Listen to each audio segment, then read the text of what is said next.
works more by using your body's clotting ability to help it. Does that make sense? Now, what happens if you're dealing with somebody that's on blood thinners? Their body, or there's some kind of issue to where their body is naturally not going to clot. Does that make sense? Is this the best product? Maybe not. So you go looking at Celox. Celox works independent of your body's ability to clot. So that would be I think Celox would be a better option for that. Also, does your body clotting abilities work at very low temperatures? It's decreased at low temperatures, right? That makes sense? It's very cold. Your body's, okay. So in very, very cold climates that we're not going to be in, it's controlled. But for a military application, you might want to look at, they're extremely cold environments, your body's already diminished its ability to clot. This may not be the best thing. So there's two different products, and you just got to kind of pick what you want. This is Quick Clot Blend, Celox. They both are about 93% effective in testing. Both are approved by the military, so you have that. Which one would be best for hemophiliacs? I would say the Celox, because it works independent of that. Yeah, I think that's a safer bet. So I've got a bunch of Quick Clot and got Celox. I feel like the Celox will better. Is that one packet $40? Yeah. You said these are things. Don't open these. on the body. Yeah, do not use this on the body. Do not use the Quick Clot on the body, okay? Use it in the juncture points here and here, okay? So don't use it on the body. And Z-Fold, we'll take one out and show you. Mark Wahlberg used it on the body of the shooter. You poured it in the hole. You did.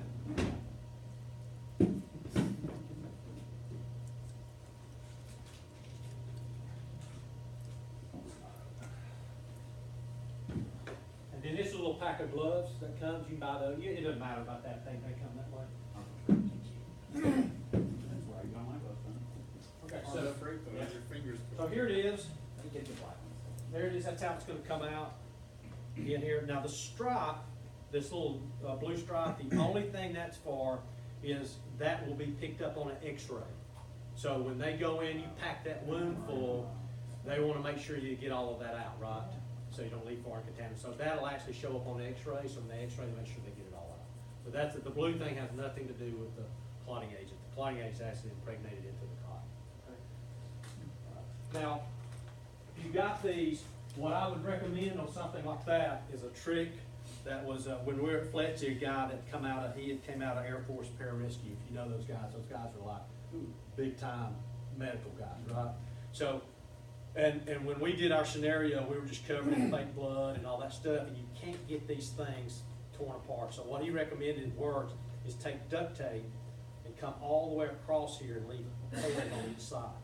So now you can grab that piece of duct tape and rip it open, okay? Because you're trying to start ripping this with those old bloody hands, it's not going to work.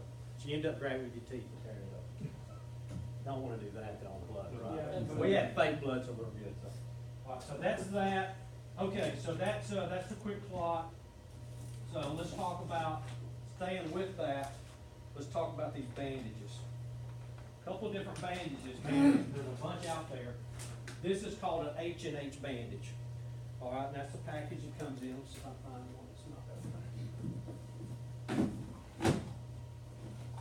Big shot with 300 Anyway, so it comes out. So what happens is, if you've got a wound, you're going to put that directly over the wound. You're going to come around. This Velcro is going to bite onto that, right? And that'll kind of stabilize it. You're going to come here. You're going to use the first issue of that H right there, keeping that wound tight. You're going to pull back. And then you're going to come around, grab the next one here, pull again, and then you're just going to come right around and go around. And when you do this on these guys, you want good pressure there. And the purpose of the H is to be able to get that tension straight down onto that wound. And you're going to come around. So the H goes right on top of the wound. Right over the wound.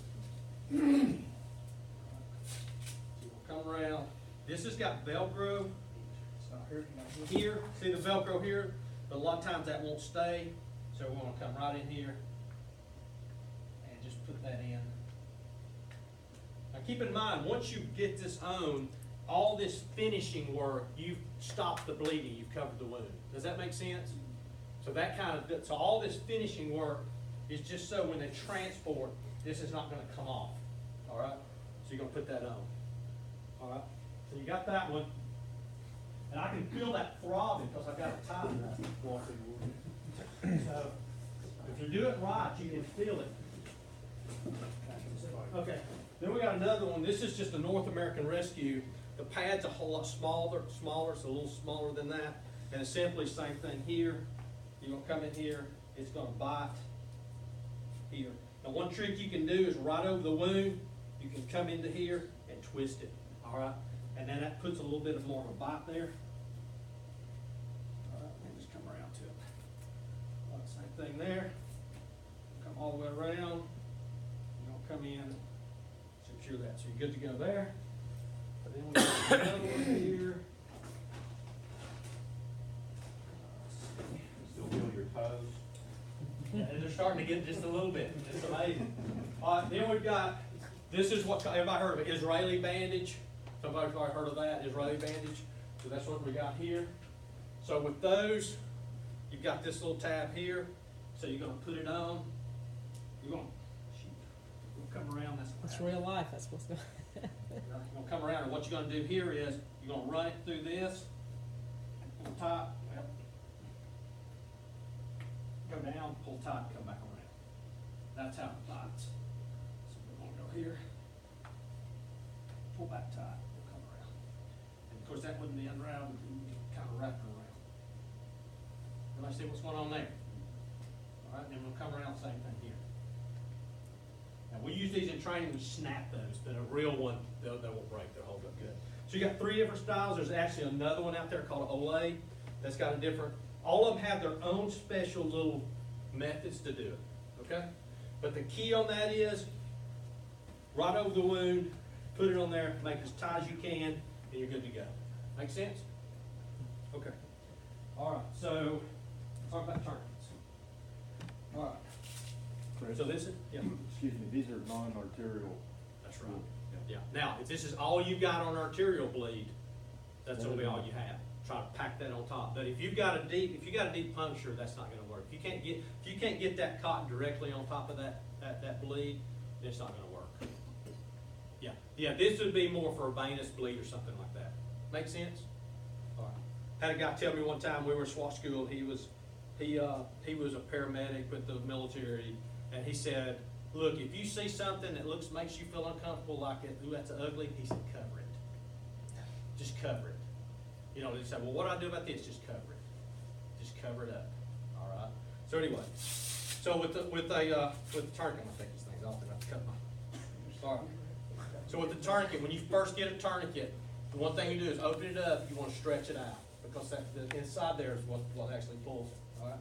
So once you have that stretched out, you're gonna feed it back through. That's the whole.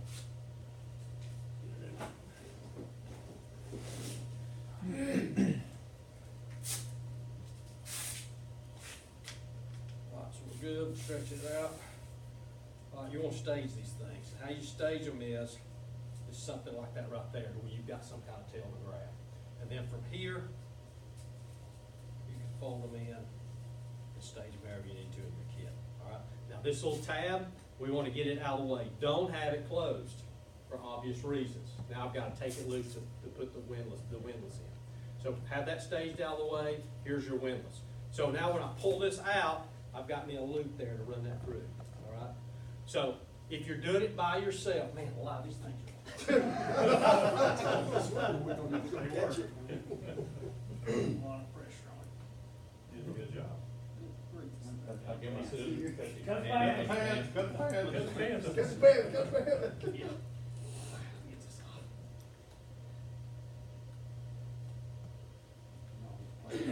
All right, does anybody know what to do when the instructor passes out from off the blood?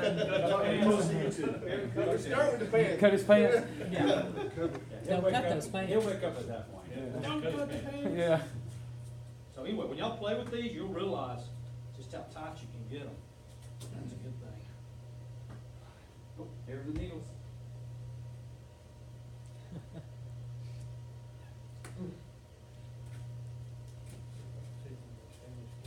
Okay, so with the tourniquet, So on putting it on yourself, what we generally want to do is we want to take the red and pull it toward the heart. So if I put this on this way and I do this, well, I'm only go this far. So now I got to reposition, right? So if I run it the other way, I do here, you can see how much more I can pull. Now, what I'm looking for is a good pull right off the bat. You know how tight that is. Don't just put it on there. Extremely tight. So that's already pretty tight. Then I'm going to take and I'm just going to start. It's already hurting. That's a half a turn. All right, that's really hurting. So we're going to come all the way around. Oh, man. So there it is. All right, so you're going to see in just a minute the blood starting to cut off. So now, once I've done that, the bleeding has stopped. But what I want to do is I want to go ahead and finish this up. I'll come on around and latch that in there, and then I can come on and bring it up. The reason for that, all of that is not required to stop the bleeding. The issue is if we transport. When we start moving that person around, if you don't cover all that up and that windlass gets knocked loose, you'll transport them, drag them outside, go back in to help somebody else, that's come loose and they bled out on the ground out there when you get back. So the biggest thing is, don't be in such a hurry. The key on the 30 seconds is to get that sucker tightened up till the blood stops. And then, so you can already tell how it's cutting off the circulation there. So you want to get that on there.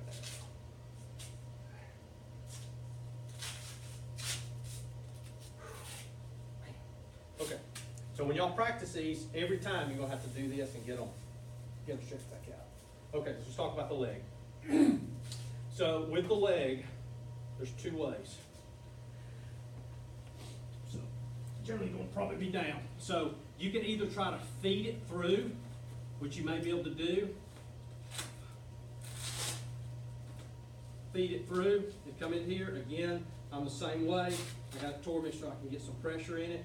Or one other technique is to undo it, throw that out, and come right here. There's a natural break there in the crevice of the where it won't lay flat, and I'm just going to pull that in, and then I'm just going to saw that up to where I need to be, right?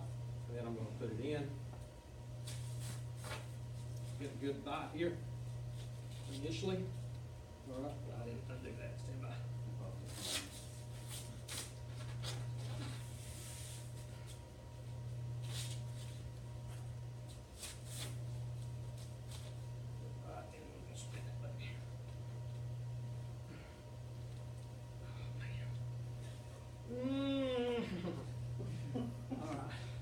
Okay, so there it is, and then we're going to finish securing that as we can. Come on around, get that good to go. What do you think about people's cell phones in their pockets and things like that? You gotta watch out Yeah, for. that's what we got to mention. So, no problem with putting it on over the clothes, but you can't have cell phones. That's actually below that. Cell phones, pocket knives, all that stuff, it won't work. So you got to make sure you clear all of that first. So yeah, but you're good to go. It's going to be very painful to walk on. So anyway, that's it. That's it for the turn because you saw it went pretty high here. Okay, any questions over turn? Okay, good. What's it like if you twist it again? It's called amputation. Yeah, cuts the leg off. There you go.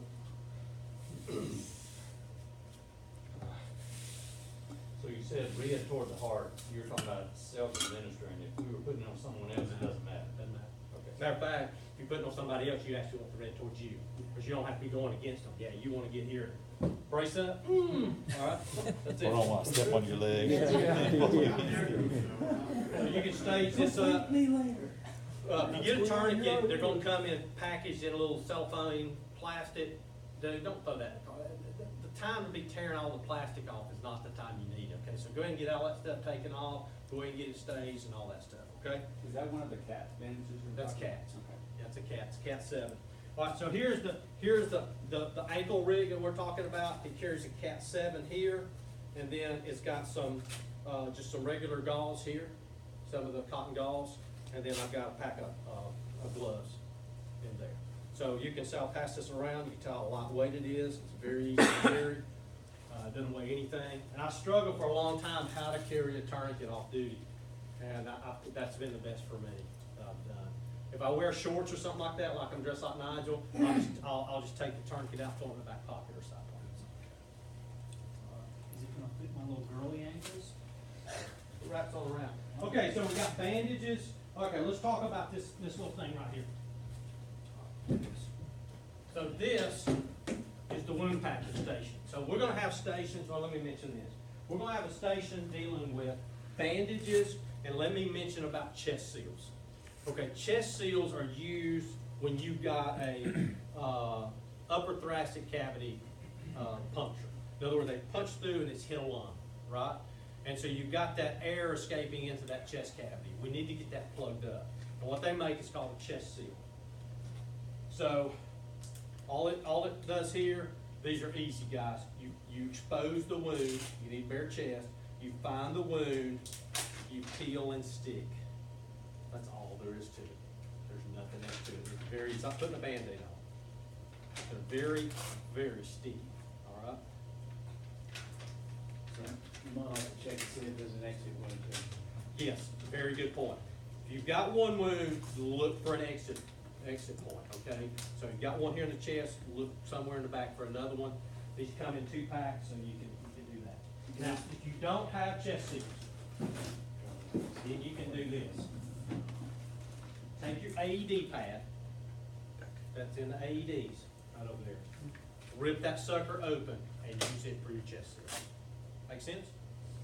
That wire leads off of them, you cut them off and just leave it, doesn't matter. You can also use credit cards and driver's license, because you gotta try and have an airtight seal, so. Yeah, the problem with, yeah, you could do that. Now, yeah, anything that you make a seal with, when you tear this loose to use the bandage, Yeah, you got this plastic bag. packaging can be used as a seal. You just have some way to tape up the end.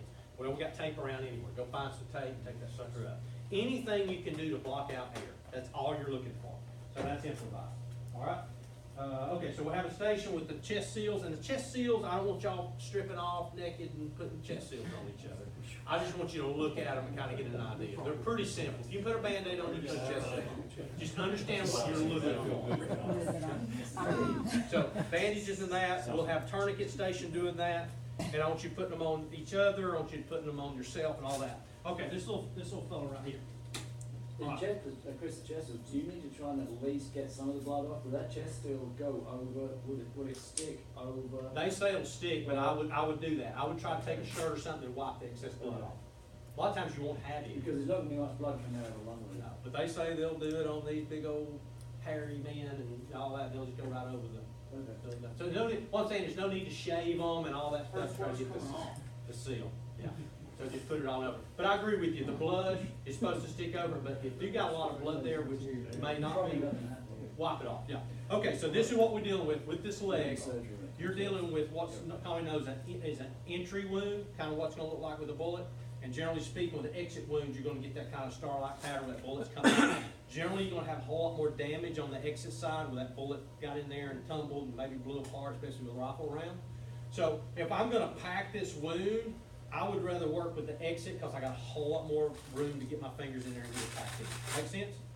So, and then also, you got the slit here to where you're gonna run the fingers in. Now, in there, you can feel around, that feels weird, but you can feel that. Kind of feels weird. Yeah. That's trouble with stuff. So you're gonna feel that bone in there. You're gonna feel that in there. So generally what you want to pack. Now in packing, Victim sure enough will. Yeah. okay, guys don't have to reuse this packing material. So when you're done, pull it out and just roll it up. The next guy's coming up, we got extra and have it stationed for them, okay? So dealing with this packing material. If you're down on the ground, if you're out in the woods or something, you try to keep this stuff as clean as you can. It will be sterile. So I wouldn't just drop it on the ground and feed it off there. You'll be packing all kind of pine needles in there as well. All right. So a good thing to do is you can just take this out, and I just say just drop it down your shirt. All right. You just drop it down there, and then it'll just feed. Okay. Just kind of feed out. All right. Kind of feed out whatever you can. So you can just kind of drop it down there. So on feeding this, you try to get here. Try to make like a little initial little ball over your fingers with this thing, try to get some bite on it, and that first punch, you're gonna try to go deep in there and try to find that bleed. You're trying to find in there around that bone and find that arterial bleed. A lot of times you can feel it. You feel that thing pulsing on you. Does that make sense? All right, so you're gonna get right down there, you're gonna pull it out, and you're gonna push. And I'm just working this through in there, all the cavities. First-hand experience. No, I never packed one. So you wanna get in there, you're gonna pull it out of there, and you wanna pack these wounds. And like I said, pack down and deep. Don't just throw it at the surface. Pack down and deep, way down in there, work it. And you're gonna be screaming, all that stuff. So do what you can here, pack the wound, get it down there.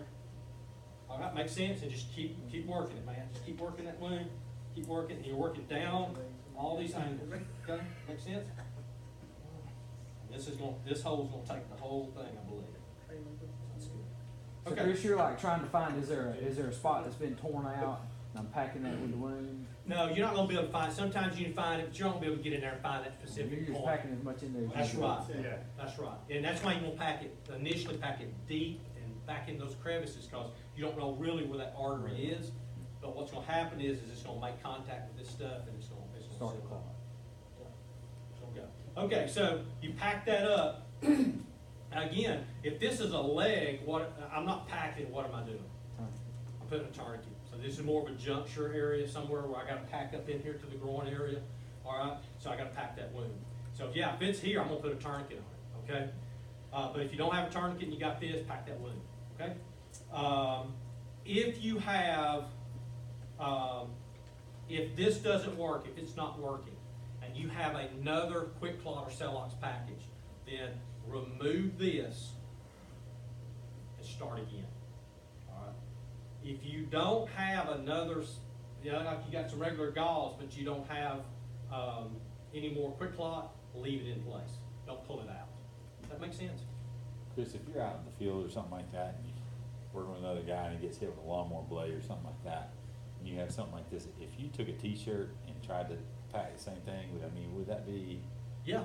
Yeah, Oh, make it absolutely. Pressurized. Yeah, again, if it's cotton, you saw that lady doing it, yeah, you got a bad area right there, get in there and try to hold that direct pressure onto that artery and pack it on top of it, all right? Now, here's another thing. When I originally come up on the scene, somebody's not gonna hurt too much, squirrel too much. I'm a squealer. Oh, me too. Oh, come here, Nigel. Get down on the ground. If I'm initially coming up on this scene and I initially come up and I see blood everywhere, then I've got to get all my kit and all this stuff together. I'm going to initially come up, and let's say he's got a bleeder right here. I'm going to come right here, and I'm going to come right in. That's going to hurt. Just don't hit me. Oh, All right? So I'm going to initially come right in here. You feel that? yeah. Yeah. So what's happening is, now I'm not on his private parts, all right? I'm on. I think I should be the one that should decide. Well, I might have called it that. So anyway, what I'm on is I'm compressing that artery against that bone. So what I do is by putting that knee pressure on it, I slow that sucker down. Now I'm not going to stop it with that, but I need every drop of that blood that goes out. Yeah, I can't put it back in it. So I may initially get up there, boom, put that knee down on it, pull that leg up, put that knee down on there, and that'll slow things down while I'm working my kit and getting all this stuff ready. Make sense? Same thing with the arm. Throw that arm up there, put that knee on there. Now that's going to initially hurt because it's just what happens, but okay? But that's something you can do because you're standing here messing around trying to get your medical gear, or let's say you don't have anything on you and somebody's going to get one. Well, I'm not just going to sit there and let him bleed out. So I'm going to throw that knee down there. Again, with a kid, I can use my hand. But with an adult like that, you need much more pressure, so you won't throw that on there. Okay. One other thing. Come here, Nigel. Back up. One other thing is, if you got a juncture injury into here, I actually can't use the knee thing. So what you can also do is come in here. All this blood's flowing down into here and out. So what you can do is you can come right in here, right over that abdomen, and put that pressure on it. Okay. And by putting that pressure on there, you start cutting that blood flow off going to the extremities. Because that blood's coming right here and juncturing out. Make sense? So you're going to come right over and just put that whole knee right up over like that right there. All right, I know. It's just, so we're good. Good go. Thank you, Nigel. So that's something else you can do to get that blood flow stopped and you can put that knee over and pull that clotting agent and try to get it in there. Make sense? many years ago, my uncle owned a butcher shop, a real butcher shop, and he was carving with a super sharp butcher's knife. He was carving meat, and he slipped and stabbed himself. It went into his intestine and ran outside with his hand over it. The policeman was walking by in those days when the old British bobbies did a walking patrol, and the policeman took one look at it and stuck the heel of his boot into the wound. And then somebody else called the police, and the surgeon said that policeman saved his life. That's right. He just stuck his heel, he just applied it and as much as he could, so, Yeah. and it worked. Yeah, just think of a garden hose. Water's pouring out, you just step on it and crush it down. Does it completely stop it? No, but it slows it to the point where we get some help there. Okay, y'all break into some groups. I'm gonna get you some tourniquets, so just spread out here. Just give me 3 groups. Y'all divide up. Forget. Alright. Guys, we're You not guys gonna go quite right make here. 12:30. If you